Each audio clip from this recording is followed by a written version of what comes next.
So I watched the Odyssey, and it was garbage. Okay, maybe not garbage, but I definitely had many thoughts about it. And I genuinely went into this with an open mind, as I wanted to view this movie as a film and not compare it to the poem or any interpretations, as the consensus of the internet is that it was very historically inaccurate, and that seemed to be the main complaint about it, as other people seemed to really enjoy it. However, I did not have the same experience. And though I will admit I enjoyed some parts of it, I found myself quite disappointed in it overall. But before that, there are two things to consider. A, I didn't watch this in IMAX as I didn't feel like driving an hour to watch this 3-hour movie, so I will admit that my viewing experience was quite limited, which unfortunately seemed to be one of the best parts of the movie. Now B, I want to remind everyone that this is my personal opinion as I'm going to be quite highly critical of it. But let's start with a positive, which was Anne Hathaway's performance of Penelope, which I believed was brilliant. I know some people thought she overdid it, but I did not find that to be the case, as any time she was on screen, I was immediately sucked in, which I unfortunately can't say for Tom Holland's character, Telemachus, as I really struggled with his performance, especially early on in the movie. And I have to agree that I didn't love him using mum and dad, as it didn't feel right for the time. And although it's such a minor detail, it's these little details that change a good movie to a great movie. But my main problem with it is that every line and every word delivery was the same in any sort of situation. To when he's arguing with his mother, or even leaving her alone with all these suitors, there is no variation.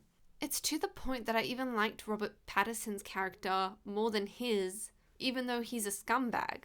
I honestly felt like Telemachus felt more like a narrator than an actual person in the story, which became a bit of a problem because I was no longer invested in his journey or anything to do with him. But thankfully, before I completely checked out of the movie, it switches to Odysseus, who is much more convincing in his role. And I quite enjoyed the scenes with him and Calypso.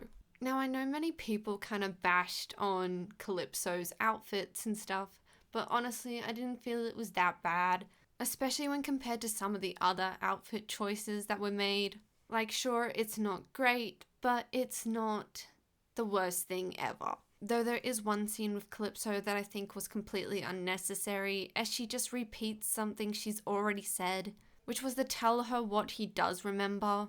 Like, I know it flips between the past and the present, but it's pretty clear that when he's on the ship at this point that it's about his past and him remembering what happened to him and his crew. And I am 50-50 on parts I liked about their journey back and the parts I didn't like about their journey back. I thought their first stop and encounter with the Cyclops was very well done. It gave a bit of Attack on Titan vibes, but in a good way. I actually didn't expect it to be so graphic in a sense, so it definitely surprised me, but worked really well in getting my attention as I was like, what the hell is going on? And I really didn't know what to expect for the journey onwards. However, the next stop with the giants was quite the disappointment for me. I felt it broke the immersion of the world. And although I love that Nolan used practical effects here with forced perspective, as well as utilizing people's different heights to convey them as giants, I just can't understand the choice of using shining silver armor for the giants. It felt more like two opposing genres were clashing rather than a cohesive scene. They honestly looked more like robots or something out of the future than any giant or anything like that. I also had this problem with the soldiers in the beginning, or the soldiers of Troy, as again they felt so out of place and just not of the world he built. Like, it honestly was more sci-fi in genre, I don't know. For me, it just really didn't work. Even Agamemnon, hopefully I'm saying that right, when he's walking through the gates of Troy, does not look like he belongs. He seriously just looked like Batman at that moment. But at least as a character, he did fine, I guess. Sinon, or Elliot Page's character, definitely stole the show for most of the soldiers. I definitely liked the small parts that he was in. And I did really like the hell scene. I liked Agamemnon's warning to Odysseus and how it actually played a part later on. And I also enjoyed the moral conflict and dilemma of the prophecy and how his men would fall for temptation and end up perishing. As it's one of those moments where you know that no matter what he does, their fate is set in stone. And ending the scene with him having to run from the fallen soldiers he didn't honor was great. And although I really found Cersei's scene quite disturbing, it was really well done, and I can admit to that.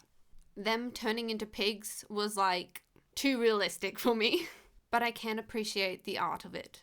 However, it was a bit weird that there wasn't so much effort put into Scylla, a man-eating monster that they encounter. I'm pretty sure it was the only part they used mostly CGI, and you can definitely tell because it gave a lot of sock puppet vibes. And the siren scene right before it kind of just, I don't know if it even felt necessary. But honestly, there's quite a lot of scenes that are just drawn out and feel irrelevant to the story. I don't even know if you needed the Athena scenes, as they didn't add much, and I don't think anything would change if you kept them or not. But that's quite a minor part, as I think a bigger problem was just the amount of long flashbacks for the Battle of Troy, particularly the one near the end where it had built up so much momentum of him finally returning home, just for there to be so many like side quests he does before actually revealing himself. Like, I get the one where he's trying to save his son. Actually, I really enjoyed that scene. I think it was one of my favorite fight scenes. But then they return home together, and there is such a long flashback scene of his like guilt when he's talking to his wife pretending to be Sanon. It literally killed all the momentum it built up. And it's not even like the scene added any value to the story, as it pretty much just recapped everything we already know. As Telemachus literally ventures out to meet Menelaus, who recounts the story of Troy, as he fought alongside his father Odysseus. I know Menelaus doesn't recount everything, but I'm pretty sure it feels implied. But yeah, just what a silly way to build up all this momentum for nothing. Because when Odysseus finally does reveal himself, I honestly was checked out. And I was quite like hyped for this scene because I'd seen it on TikTok, so I'd been spoiled, but it looked good. But that was also before I realized they do like the same 3-chord thing twice in the beginning. Like, I thought that was only used at the end for that like big reveal. So it loses a bunch of impact. Like, I would understand if they used just like the last chord when he plucks the bow. But using that same build up for parts that don't need it just take away the effect of it. It no longer becomes this climactic part of the movie, as the sounds take away the sense of mystery and suspense. Like, I'm not saying you can't use something like this to make a full circle moment in a movie, as many have done that, but this one was just done really weird to me. And I'm also just so confused about what it wants to be, as I found the end fight scene wasn't as impactful as it should have been, and I just don't understand how they can have just such graphic scenes with Cersei and the Cyclops, but then when it comes to fighting, it's so much more mundane and basic. I also didn't like that his son had to help him during one part. I wanted him to just beat the living hell out of all of these suitors in his house. Though I did enjoy Penelope shutting out a servant who had betrayed them. That was nice. But I did absolutely hate the fake out death scene. Like, genuinely, what was the point? And I also wasn't particularly fond of how it ended exactly, as Penelope and Odysseus leave behind their son to rule as they go honor the fallen soldiers he hadn't before. But instead of ending it with him doing that, it's just them on a boat talking about the story or something. I guess they were going for the ride into the sunset kind of vibe. I don't know, I feel like I would have liked it more if they were like embracing each other in the end, overlooking all the fallen soldiers he has now honored. But whatever, it's not like having that would make me want to watch this movie ever again. It felt way too disconnected in so many parts that you don't know what style it's even trying to go for at this point.